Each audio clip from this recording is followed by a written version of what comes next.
Op,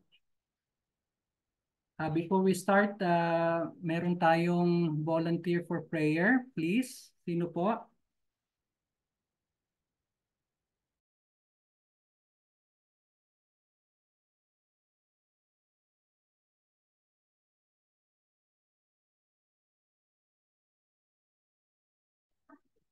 Sige, tayo po'y manalangin mga kapatid. Dakilat makapangyarihan naming Diyos Ama na nasa kitasan ng mga langit sa aming pagdakol sa ah, class na ito. Hinihiling namin ang iyong paggabay, kaalaman sa pamamagitan ng banal na Espiritu. Kami ay ah, makaunawa sa mga leksyon na aming papakinggan sa gabi ito. Hinihiling namin, Panginoon, na ang iyong mga pagpapala ay patuloy na ay paulan sa amin, lalo na sa kalaman, skills, at na kami ay maging successful na yung mga instrumento upang kami ay yung magamit na makatulong din sa iba sa aming mga natutunang mga natural na mga pamaraan upang pagalingin ang mga nagkakasakit. At pagpalain mo, bigyan mo ng natanging kaalaman ng aming professor sa gabing ito. Nawa siya ay magsalita ng nanggagaling sa kaalaman na iyong ipinahayag sa kanya at ito ay aming magamit para sa iyong gawain. Tawarin mo kami sa lahat ng aming mga kasalanan sa pangalan ni Jesus. Amen.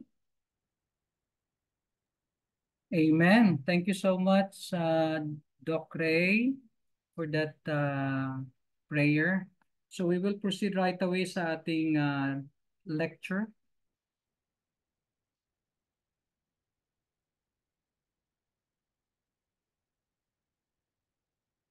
The last time we have seen or we're able to watch yung short clips of the game changers, and it is very important that we discover the ideal food for our benefit. So these were our uh, topics for the past our lectures, which tackles about the principles of naturopathic.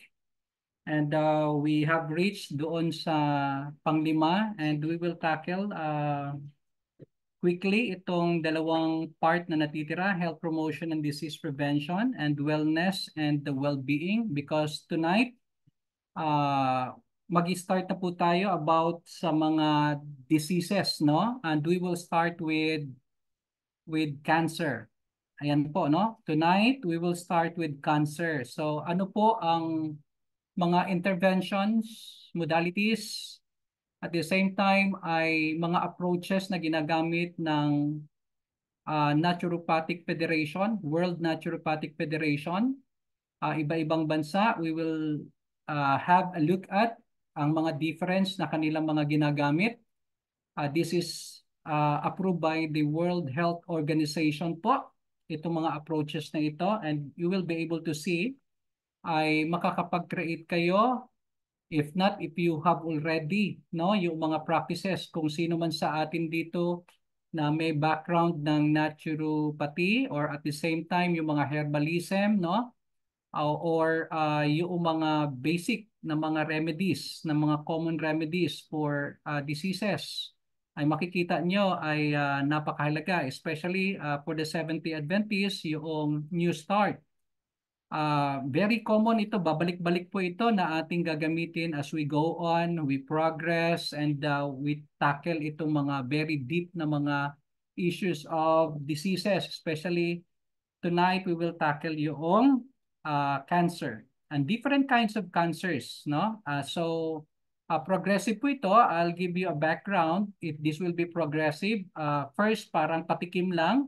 And then later on, as we go on in few lessons natin ay magiging mas malalim pa yung approaches, no? And different modalities and different interventions na ginagamit ng mga naturopathic worldwide.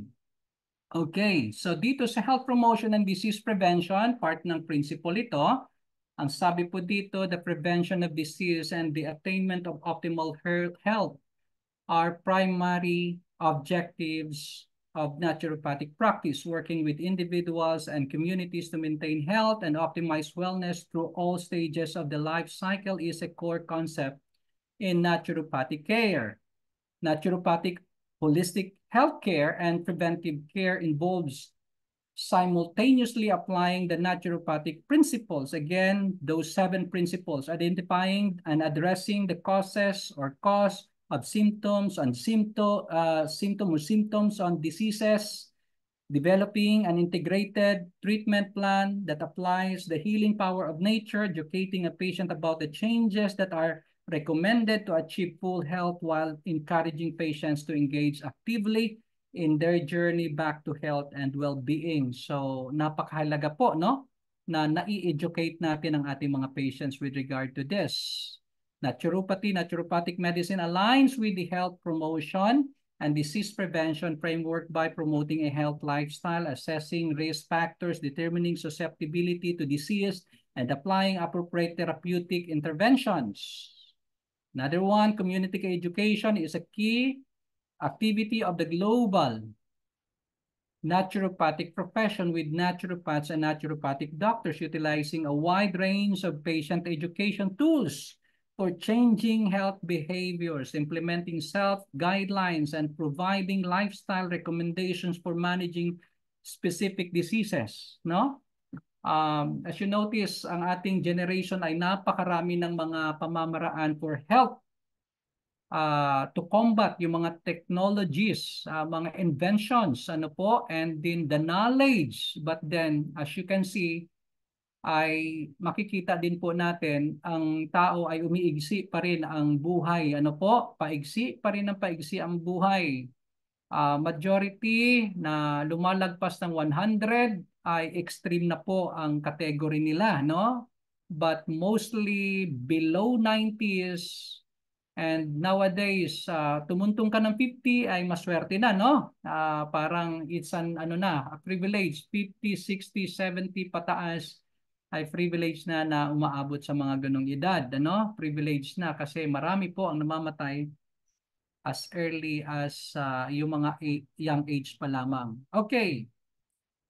Continuation supporting a patient to develop a healthy lifestyle may include recommendations as proper individualized nutrition. We tackle the applied nutrition and clinical nutrition, adequate exercise and movement, rest, relaxation, and stress management, living moderately paced lifestyle, developing healthy social connections, becoming present to the beauty and complexity of life, avoiding environmental pollutants when possible, and maintaining proper digestion function and elimination.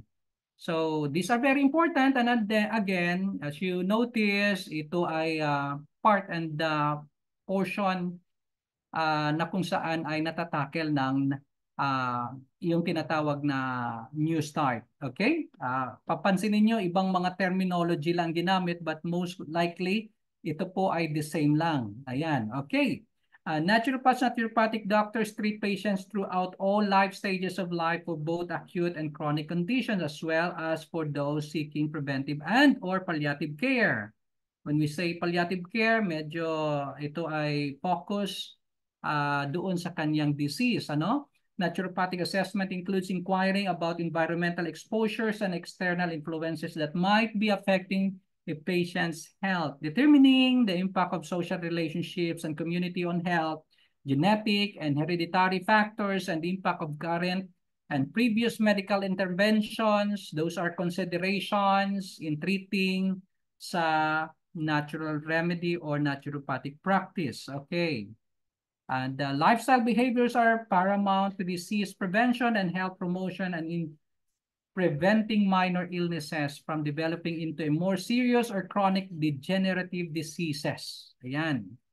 As such, lifestyle behaviors are examined by naturopaths, naturopathic doctors as causative or aggravating factors, as well as being considered as an essential part of the naturopathic treatment intervention.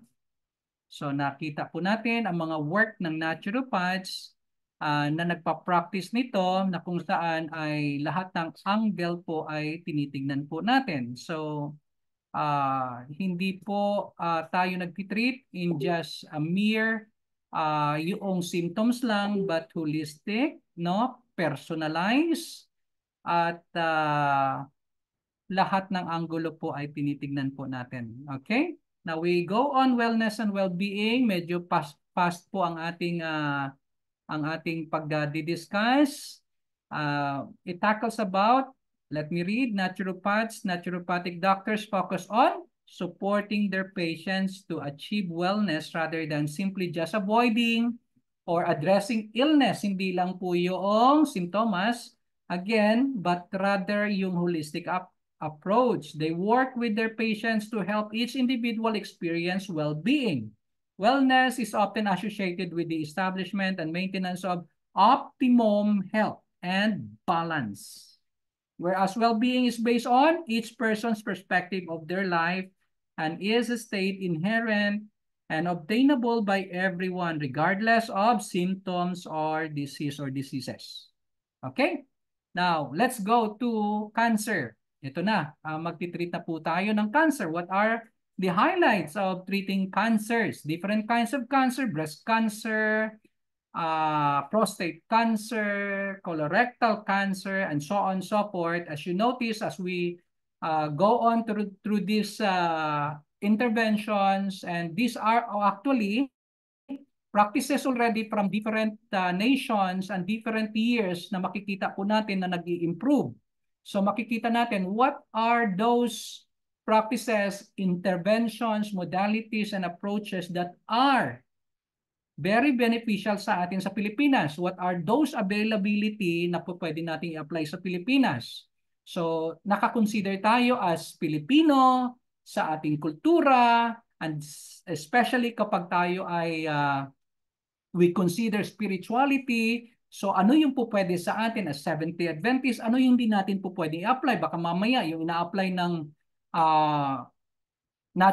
World Naturopathic Federation na against sa ating spiritual practice ay i-apply din natin because that's their practice and we consider na yun ay effective. No? There are alternatives na po pwede po natin gamitin. So you have to consider na meron tayong very strong na witnessing, no, ang Seventh-day Adventist. Kaya actually po pwede tayong mag-create ng sarili nating modalities. Po pwede tayong mag-create with the knowledge of the World Naturopathic Federation approaches, interventions. Po pwede tayong gumawa ng sarili nating approaches. Ano po? Na very suited sa Seventh-day Adventist. Ayan po. So highlights ng pag-treat ng cancer. Individuals with cancer who consult with naturopathic doctor most commonly present with breast, colorectal, prostate, or cervical cancer, as well as providing direct support during cancer treatment. These individuals may also seek assistance with recovery from cancer or palliative care. Naturopathic care for individuals with cancer includes managing primary symptoms of cancer and secondary symptoms associated with living with cancer and or adjunctive care during conventional cancer treatment. The risk of cancer is strongly associated with modifiable risk factors. Lifestyle behaviors, yan you have to consider that. Napakalaki, primarily, lifestyle behaviors. Physical activities, sedentariness, obesity, alcohol consumption, dietary choices, and environmental exposures, all which are addressed as part of naturopathic care. Nakita natin yung wide range of possibilities in order to address cancer. Okay.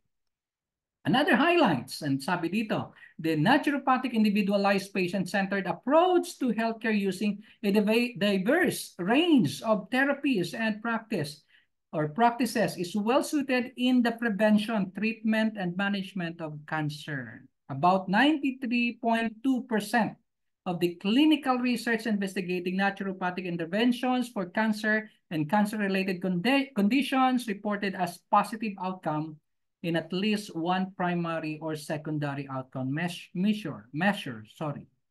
So makikita natin, no, napakataas po ng percentage na kung saan ito po ay very effective po, no, na magagamit natin. Okay, another highlight. Risk factors associated with cancer development can be categorized as modifiable and non-modifiable. Ano yung modifiable? The latter, factors that are intrinsic and immutable such as age, sex, certain genetic considerations. Those are tinatawag na modifiable. Ito ay risks have the benefit of typical being at least somewhat influenced by individual variability and within cultures. In many ways, the modifiable risk factors are similar to those associated with none or other non-communicable diseases, NCDs, and include lifestyle-related activities that can lead to prolonged ultraviolet exposure, diet, and nutrition choices, alcohol consumption, sedentary behavior, and obesity, tobacco use, and environmental exposure to pollutants, heavy metals and chemicals, contaminated air, water, soil, and food, ionizing, radiation, and infectious or hazardous agents. So makita natin yung wide range ng cancer po na nagkukos, no? So modifiable and non-modifiable. Okay, here we go.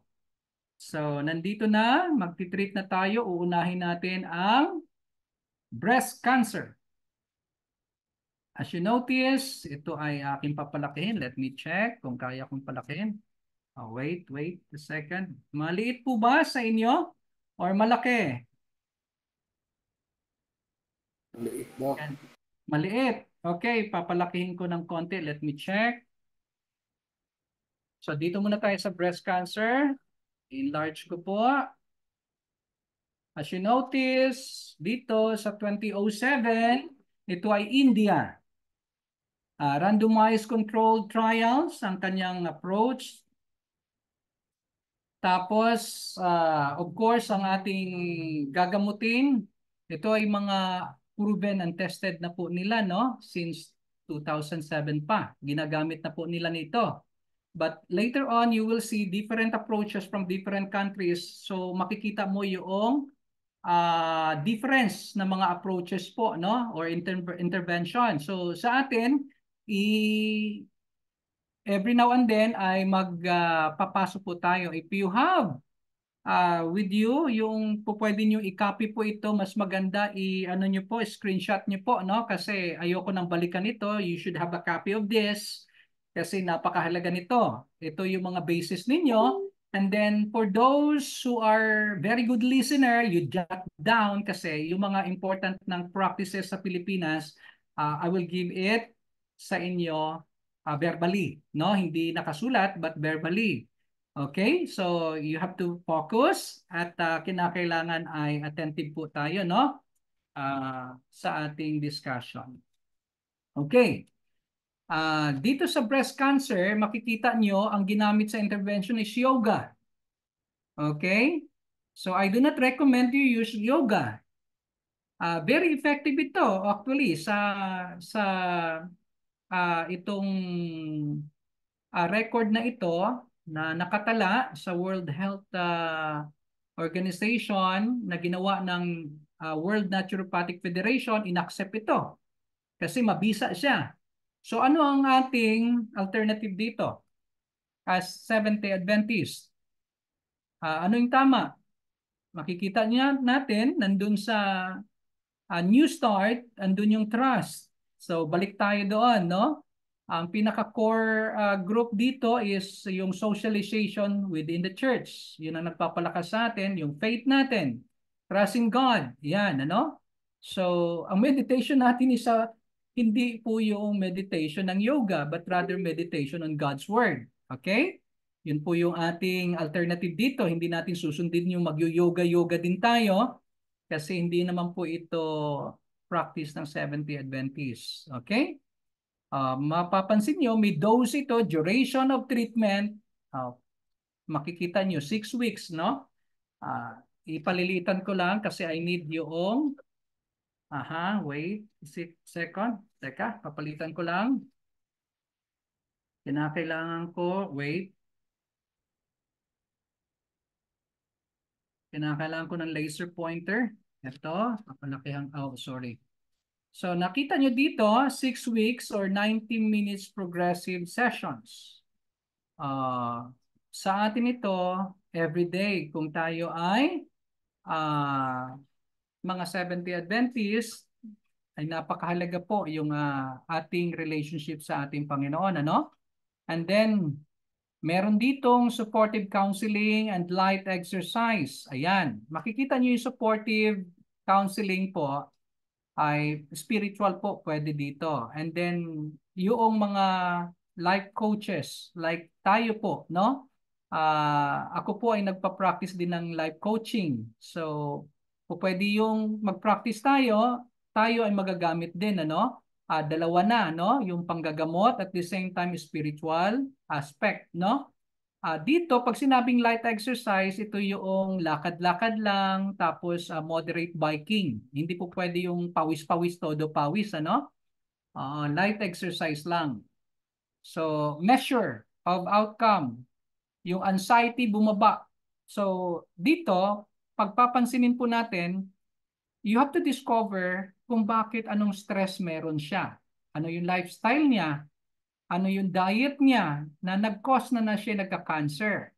So napansin niyo din na ang other reason is po pwedeng ito ay lahi talaga ng mga cancerous sa itong pamilya na ito. May mga cancer talaga. O lahi sila. O yung edad niya, o pag lalaki kasi, for example sa lalaki, no? Sa babae iba, yung sex consideration. So babantayan natin, no? Ano ang naging cause nito? Ito iyong iimbestigahan, magkakaroon ka ng evaluation. Saglit lang po, By the way, ilan po tayo ngayon? Ilan po ang attendees natin? These topics are very important po na nagsimula na tayo nito. So I hope marami pong maka-attend dito at marami maka-benefit. So dito ay pag-aaralan po, no, yung mga causes nito. But you see, ito po ay sa mismong sa World Naturopathic Federation na yung mga result na nito. So kung itong in-apply na yoga na ito, yung sa atin ay spiritual, ang meditation ay sa salita ng Panginoon, at sa prayer, yung faith and trust in God ay napakahalaga po, no? So yung depression ay lower, ang anxiety. Ang depression ay bababa, no? So kung tayo ay nakapokus dun sa positive things, no? Doon tayo sa mga yung hope natin, no? Ayan, kasi sa yoga ibang approach sa yoga. Although ganun ang direction, but we have a better approach. Nakuha po natin. But you see, dito gumamit na siya ng radiation. By the way, sa conventional, gagamit, ano yung tatlong klaseng ginagamit sa conventional na approach sa mga cancers, lalo na sa breast cancer? One is surgical, no? Yung tatanggalin na, no? Mga choices, radiation, yung tinatawag na radiotherapy, radiation po yan, chemotherapy, yan po, no? Sa conventional. So, alin man dito ang gagamitin ng pasyente, dito na papasok ngayon ang naturopathy. Kung ano doon sa tatlo na conventional, kung ayaw niyo magpa-opera, medyo mahaba-haba ito na proseso. Dito pa lang, as I said kanina po, ay papasok tayo later on sa medyo mas deeper na approach pa. These are just initial approach so that maging familiarize po tayo, no? So, dito makikita natin, dito pa lamang sa breast cancer ay po pwede na magkaroon ng change diet. Pag natumbok mo na ang cause nito ay lifestyle, diet, automatic baguhin na kaagad yon.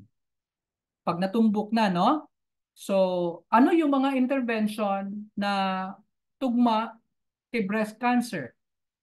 Ang ni-recommend lang dito, yoga lang. Ano pa yung pwede mong ilagay? O, pwede ka na dito magkaroon ka ng vegetarian diet. Dito, magkaroon ka na ng mga herbs. Pwede ka na ditong ng medicinal, no? Pwede ka na dito ng mga supplementary. Pwede ka na dito ng anong mga vitamins and minerals ang kailangan niya na tama sa cancer. Okay. So, iko-correct ito ngayon. So, instead ng mga meat ang kanyang kinakain, aayusin mo na kasi lalong pinifeed ng cancer, ng meat yung cancer. So, tatanggalin mo yung meat products niya, mga dairy products niya. At papalitan mo ng mga panibago na kung saan ay equivalent pa rin, hindi mawawala yung protein niya. So, anong ibibigay mo ng mga diet? Let's say, you're focused with clinical diet or clinical nutrition. Dito papasok na yung mga beans, no? Legumes, ayan. Yung mga different kinds of tawag dito na mga carb, no? Na kung saan ay ito ay mga parang category din ng mga legumes. Okay? So makukuha mo yun doon. And then, anong juicing kung may juicing man? Anong combination ng mga fruits and vegetable ang pwede mong gamitin dito? Pwede ka nang gumamit dito ng moringa, no? O moringa shots. Pwede ka nang gumamit dito ng mga tea. Anong klaseng tea? Pipili ka ng pinaka-the best na available sa Pilipinas na hindi masyadong mahal. Pero mas very effective kumpara pa doon sa kanilang mga tea. Okay? Green tea for example. Ano yung meron tayo na po pwede? Pwede din tayong mayroong green tea pero ang gamit natin ay moringa dried leaves. Paano ginagawa ang moringa dried leaves? Okay? Paano siya ginagawa? Kinakailangan mong patuyuin yon or kung may dried leaves ka na, paano mo siya gagawing tea? Kinakailangan hindi mo siya masunog. Yung properties na meron doon, yung nutrients na meron doon. Kinakailangan mong tamang init lang. Tamang init, no? Pakukuluan mo. Pagka siya ibababad mo na yung moringa leaves, kinakailangan mong tawag dito, hindi masyadong yung mainit na mainit. Pagkatapos sasalain mo, and then if you want, you can add some honey. Wala namang problema sa kanya dahil ito'y cancer naman. You can add more na gusto mo medyo matamis, okay lang, no? Yun na yung magiging maintenance dito. Now, as you see, dito pa lang sa yoga, nag-improve na. Tignan mo yung dito sa outcome, if you see this outcome, no? Meron ng reduce anxiety, reduce depression.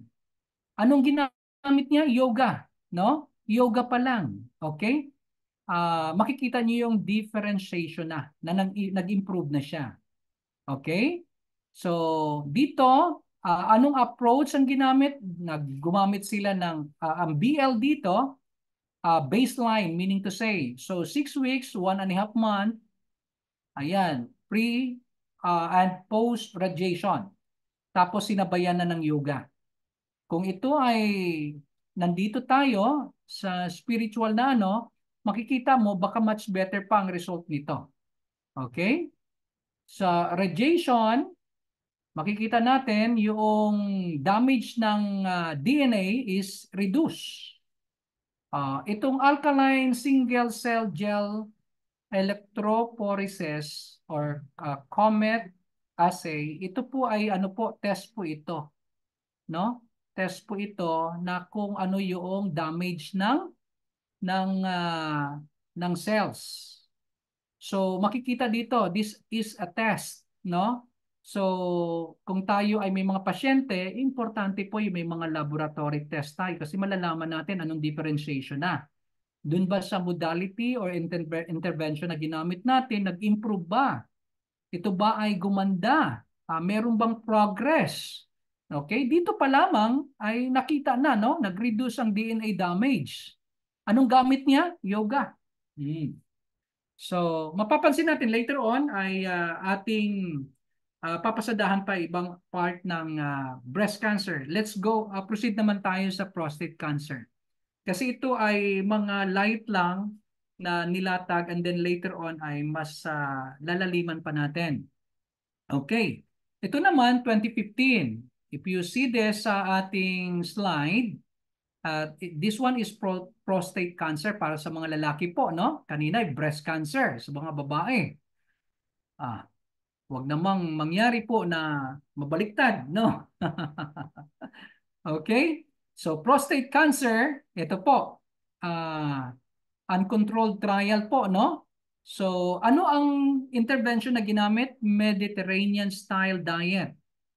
Light to moderate exercise was encouraged also. Pag sinabing ito ay prostate cancer, ito ay nasa 50s pataas na ito, no? It goes along with the age. Ayan. Habang tumatagal, habang tumatanda, ang lalaki ay mas very prone for prostate cancer. So, ano yung very effective? Ano yung iniiwasan? Mapansin po natin, dito ay in-increase dito. Dose and duration of treatment, increase, alin? Yung seeds and nuts daily. May equivalent dito na pwedeng gamitin. Ayan. And one very effective na ginagamit na kung saan ay upang yung prostate cancer ay magmenos ang kanyang paglala ay walang iba kundi itong olive oil. Ayan, no? Merong recommended dito, substitute sa mga anumang klaseng mga butter, margarine, yan, ano? So, ito po, no? Tatanggalin yung red meat, substitute with oily fish, and ano yung oily fish? Like salmon, no? Yan. Kasi bakit? Very rich in omega-3 fatty acids. Now, dito, pwede ding hindi ka mag-fish dito. Ano ang iyong alternative dito? Because ito ay generic ito, no, na approach. Pero kung gagawin mo personalize, ano ang approach mo? Kasi gusto mong iwasan naman doon sa ibang sakit yung iyong pasyente. Kasi nga tataas yung fatty acids niya.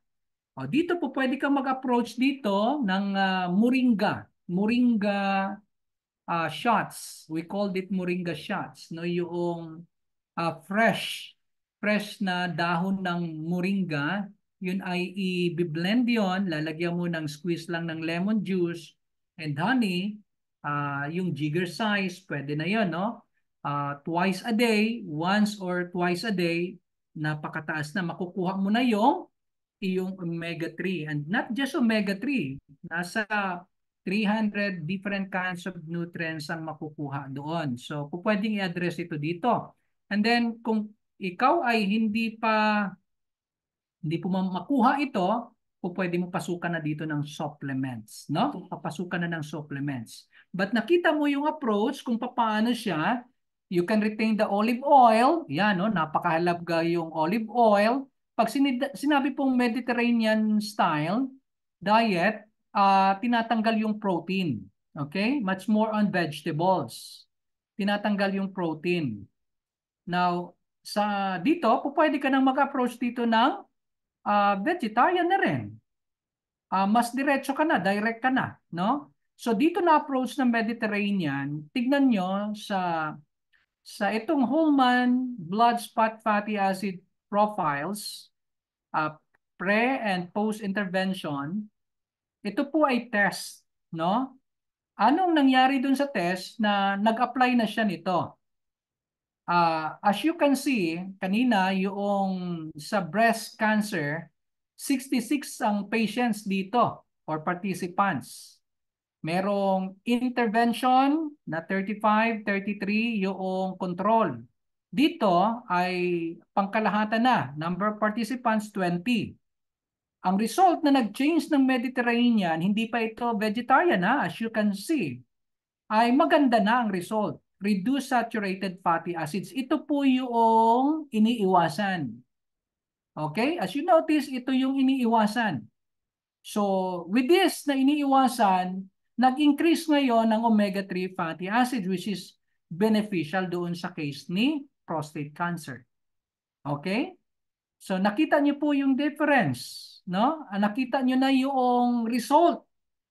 Because ito po ay nakatala na ito sa World Health Organization na ginawa ng World Naturopathic Federation. Again, ito po ay 2015 pa, New Zealand. Okay? The other one, ito ay India. So, let's proceed. Do you have question? By the way, before we proceed, kasi baka merong question dito. Pero hindi ko po papahintulutan na mahaba ha. Kasi mawawala tayo sa ating discussion. Sayang yung ating i-discuss pa. Napakarami po nito, no? Lahat ng different kinds of diseases, papasadahan po natin. We will just start sa cancers. Mga cancer, different kinds of cancers. Okay? So, dito, as you notice, nandito pa rin po tayo sa prostate. Okay? Sa prostate, makikita natin, talagang nag-improve siya, no? Talagang gumanda doon pa lamang. Oo, doon pa lamang sa Mediterranean diet pa lamang. Okay? Hindi pa ito nilagyan ng diuretic, no? Wala pa yung tinatawag na mga herbalism dito. Pag lalagyan mo ito, like for example, lalagyan mo ng sambong. Ang sambong is napakaganda para sa mga prostate cancer. Yan, ano? Even ang conventional ay ginagamit po, direkta po, nirireseta na po yan ang sambong para sa mga prostate cancer. So napakaganda po no, sambong. Diuretic siya, cleansing, every now and then, may certain milligrams na required para ito ay magandang effect niya. Okay? So, nakita natin dito ay nag-improve na sa Mediterranean diet pa lamang. So kung dadagdagan pa, actually marami pa yan later on na idadagdag tayo, but these are just ating dinidiscuss ay upang magkaroon tayo ng overview, no? Maging used tayo sa mga, hindi ko na na-discuss sa inyo yung mga abbreviation, but little by little ay i-mention ko, let's say for example, yung BL dito, baseline, okay? Baseline, kung kailan nag-start siya. Okay, yes Sir Joven. Parang narinig ko na iniwas ang fruit sa prostate cancer. Fruits. Sige. Anong particular fruits ang iniiwas? Yun ho ang parang narinig ko Dok, kung tama ba yung sinasabing umiwas sa fruits.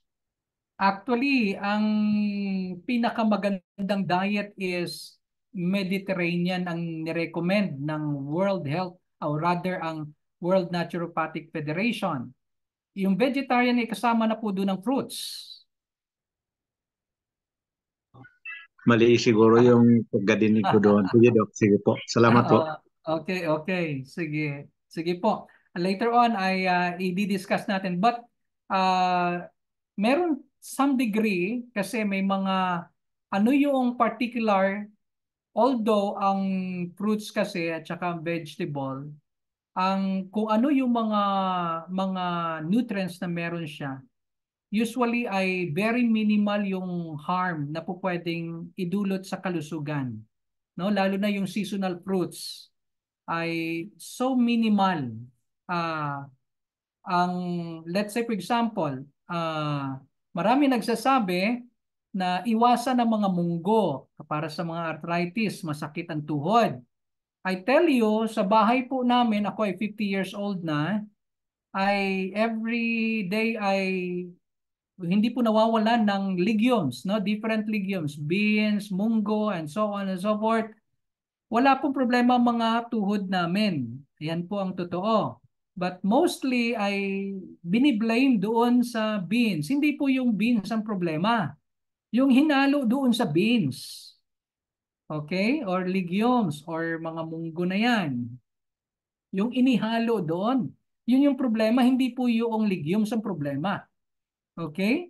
So, babantayan natin ano hinalo natin doon kasi kung yan ay fruits and vegetables, but later on you will see, lalo na pag mga diabetes, ano po, papasadahan din natin yan, may mga ripe fruits and ripe vegetable na tumpak para doon sa kanyang, kaya nga may dalawang choice tayo, applied nutrition and clinical nutrition. So dito sa mga diseases na ito, we use itong tinatawag na clinical nutrition. Okay? Yung specific na mga food group na po pwede sa kanya. O, dito sa NS, ito po ibig sabihin pag nakakita kayo ng NS, walang iba kundi not statistically significant. Okay? So, makikita natin dito, dun pa lamang sa pag-change ng Mediterranean diet, nag-increase ang seeds niya. O, tignan nyo ha, may mga edad na po ito. Pero ni-recommend ng World Naturopathic Federation ang seeds. Oh, bakit ni-recommend ito? And then, ni-recommend ang nuts. Ayan. At yung olive oil. Ayan. So, makikita nyo na taliwas doon sa mga norms na ating napapakinggan. Okay? Ito po ay ginamit, in-approve ng World Health Organization na po. Okay. So, balik tayo. Dito naman tayo sa breast cancer. Okay? Itong study na ito, itong research na ito at ginagamit na rin, ito yung mga sinabmit sa World Naturopathic Federation. Ito naman ay USA 2006. So, randomized controlled trial. Ano yon? Breast cancer. Ano yung intervention niya? Psychological counseling. Ito po yung ano lang. As you notice, ito ay yung wala pa talagang breast cancer. Counseling pa lang ito ang ginamit. No? So ito yung counseling. Ayan. Makikita natin ito 150. Yung aware. Nagkaroon ng test. Kaya sa mga babae, kung sino mang mga babae ngayon, lalo na tayo ay nagkaka-age na, 40s pataas, lalo na kung tayo ay may history ng cancer sa family, ay magkaroon na ng mammography. Yan, no? Mayroon ng screening, cancer screening. Kasi kapag tayo ay nangangamba, yung pa lamang negativity, ay meron na pong side effect yon. Just remember na kasama yung ating pag-iisip doon sa pag-cause ng ating stress and anxiety. So kung yan ang magiging problema, may anxiety sa atin, ay that could lead to a problem, no? So kung ito ay makokorek po, ay wala tayong problem. So papaano yon? Itong counsel na ito ay napakahalaga. At kung tayo magpapacheck, magpapatest tayo, yan, mga breast screening, merong yung physical exam, yan, no? So, makukorek ito. So, yung worry na stage ay mawawala, no? Mawawala ito, reduce ito, perception of risk, yan. So, napakaganda, no? Para po doon sa mga babae. As early as possible, ay magkaroon na ng early detection kung sakali man. Ang iba po, sad to say, ay nag-stage 3 na, stage 4 na, tsaka lang na-detect nila. Because of this absence of what? Yung screening or test kahit na physical. Awareness is important. You need to study. Kaya nga po, napakahalaga sa atin, what are the symptoms of breast cancer? Dapat alam natin yan, no? Kasi tinitest yan, no? May mga symptoms yan. What are the causes of breast cancer? Alam po natin yon. So, dapat ay aware tayo sa mga bagay na yon. Hindi ko na iisa-isahin po yon. Kanina, diniscuss na po natin. Ano po? So, dito dapat aware po tayo. Kasi kung hindi tayo aware, ay mabibiktam, ang tawag doon ay magugulat na lang tayo. Masusurprise na lang tayo kasi hindi natin alam mayroon pala tayong breast cancer. Third, medyo mataas na. Sorry to say, no? Huwag namang mangyari po nawa yan. Okay? So, dito, merong story yan. Actually, si Angelina Jolie, ang ginawa niya, conventional ang approach niya, tanggal na kaagad. Wala pa siya, hindi pa siya na-diagnose, but because ang lahi nila ay breast cancer, tinanggal niya na yun sa kanya. Yun po yung balita. I do not know how true it is kasi syempre media yan. Wala man tayong assurance 100% yun ang sinasabi, but according sa media ay tinanggal because she has yung history ng family na breast cancer. So yung sa kanya, inunahan niya na conventional. Ang approach niya, surgery na kagad. Okay? So tayo, yung mga pasyente natin, mamimili yan sila kung anong mga pipiliin nila pagdating sa conventional, lalo na kung yan ay nagnanaknak na, no? Anong approach yan? Talagang wag namang umabot pa doon sa magmetastasize siya, no? Yun ay medyo masela na, no?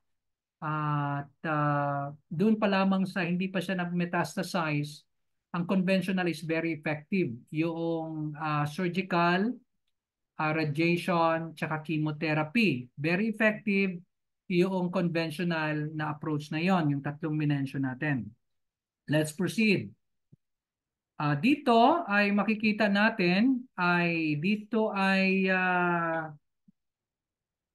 meron naman 2015 sa New Zealand dito, secondary analysis. Ayan, yung gumamit ito ng test naman. Alkaline single cell gel or tinatawag na electrophoresis comet assay ay ito po, nag-reduce yung damage ng DNA. Okay? According dito sa test na ito. So makikita natin na maganda yung naging result noong intervention na ginamit doon, no? So yung body weight, kilogram, yan, maganda ang naging resulta. Reduce body weight, reduce BMI, body mass index, yan, yung mga terminology nila yan. At instead na ang saturated fat ang naging previous niya na diet ay nag-focus doon sa mas good fats. Ano po? Like naggamit ng olive oil. Ito ay doon sa prostate cancer, di ba? Na ating pinag-aaralan. So, nag-improve yung fatty acids na kailangan niya ng prostate cancer. Okay. Sana ako ay naging malinaw po sa inyo at ang time ko ay maigsi na lang, 7:52, but I will continue kasi sayang pa yung aking 8 minutes. Okay? I will continue. Dito tayo, papasadahan ko ito. Sana matapos ko itong last slide na inihanda natin. Dito ay prostate cancer, pagpapatuloy. Ito ay 2013 sa USA naman ito. So ano ang ginamit niya dito? Nagkaroon ng radiation therapy sa prostate cancer. Radiation ang ginamit niya, meaning to say ay hindi ito nagmetastasize. Meaning to say, pwedeng operahan. No? Pwedeng radiation. Pero ang kanyang ginamit rito ay radiation, pwedeng chemotherapy, pwedeng radiation, pwedeng pinatanggal na. Ayan, surgical. So dito, after dito, ano na ang ginawa niya na intervention? Ito yung change na siya ng nutritional. Dito papasok na yung clinical nutrition. Pag sinabing clinical nutrition, nakikita niyo po yung arrow kasi nawala yung aking mga kapatid. Nakikita niyo yung arrow na hina-highlight Yes. ko? Okay, Yes, thank po. you. Okay.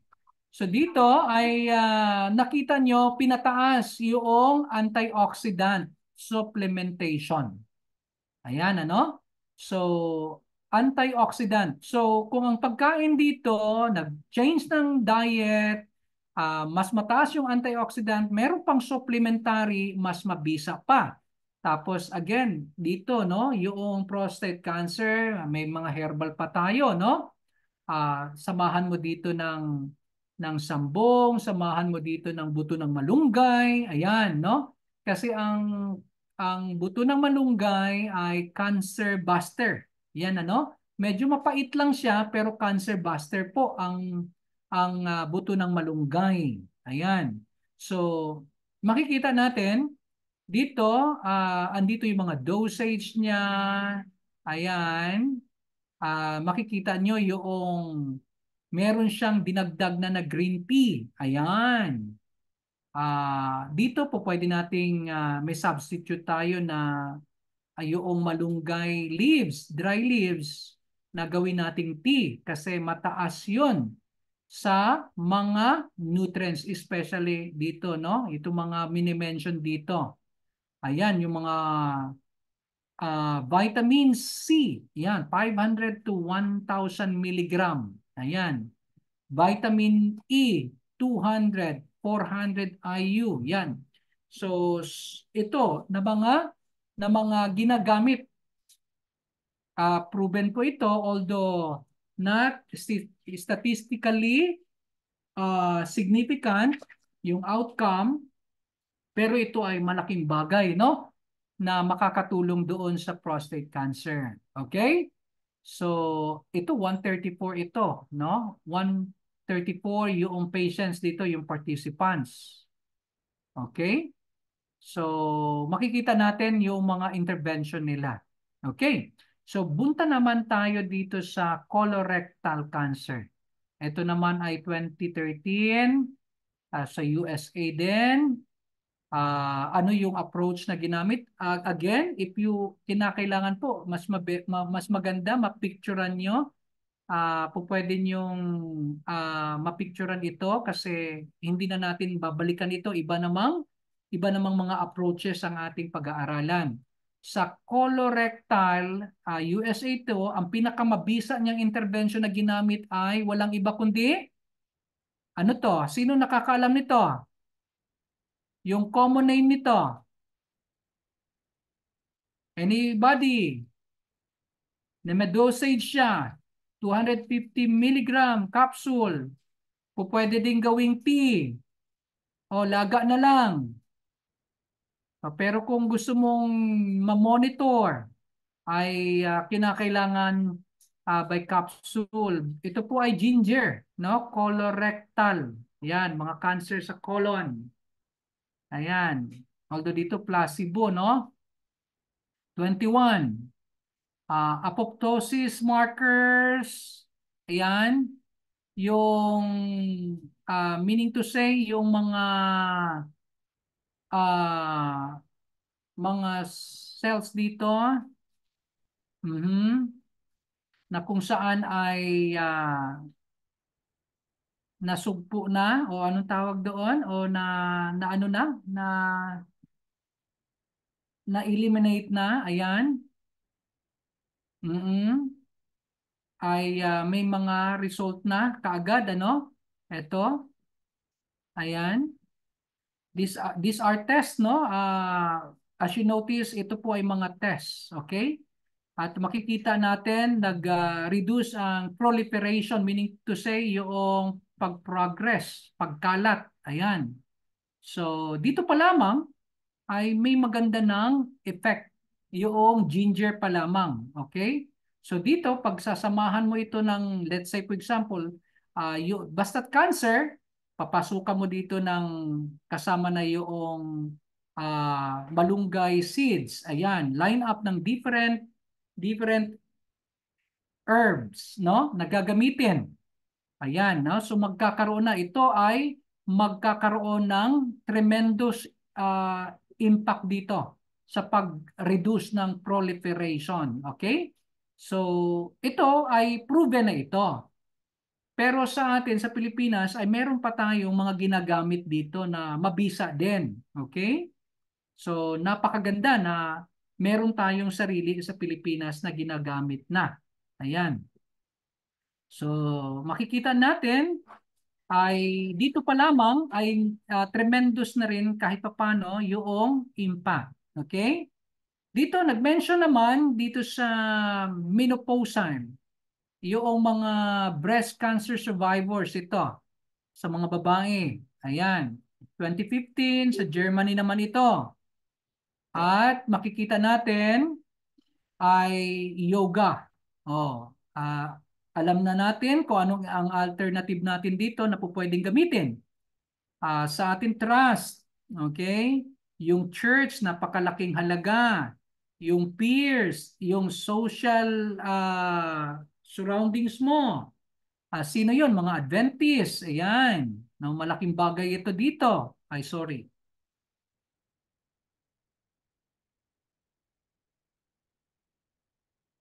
Okay? So, dito ay makikita natin may 40 na participants at yun pa lang ay meron ng reduced symptoms na kaagad. Yung mga nararamdaman, ano? Yung mga simptomas na mga nararamdaman ng menopausal, lalo na yung mga breast cancer survivors ay maganda na kaagad yung result. Nagkaroon ng reduce ng symptoms. Maganda yung kanilang pakiramdam na. So makikita natin, ito po ay mga ano po no, mga ginagamit na ng different countries as you notice. So very effective? Yes, very effective po. At ito po ay nagkaroon ng magandang lunas sa mga different diseases or rather sa different cancers ano po na ating natalakay. So if you have questions, I think wala na akong time, 8:01 na. Minamadali na lang po natin yung iba. As you notice, marami tayong natalakay po sa mga cancers and the next time, napakarami pa pong cancers na ating tatalakayin. Babalikan po natin ang breast cancer, colorectal, babalikan din natin ang itong prostate cancer, ano pa yung mga po pwede pa nating matutunan sa different countries na mga ginagamit nilang intervention modalities, and mga approaches. Okay? I don't have time. I cannot entertain questions right now unless ay bibigyan pa ako, no? I think wala na, no? Wala na siguro. Sino pong facilitator natin? Ibabalik ko na po sa inyo.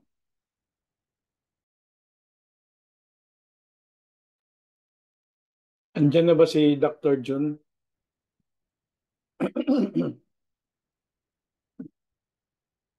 Si Doc John, nandyan na ba?